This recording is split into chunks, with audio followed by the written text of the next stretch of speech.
ஜல்லிக்கட்டு காலரடிதாமா நீ தும்ப விட்டு வாழ தொடலாமா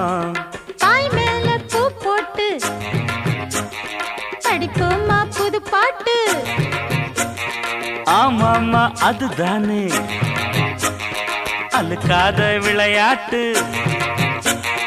ரெண்டுல நீ உன்ன தொடுமா இந்த பொண்ணு கிட்ட வெக்கப்படலாமா ஜல்லிக்கட்டு காலரடிதாமா நீ தும்ப விட்டு வாழ தொடலாமா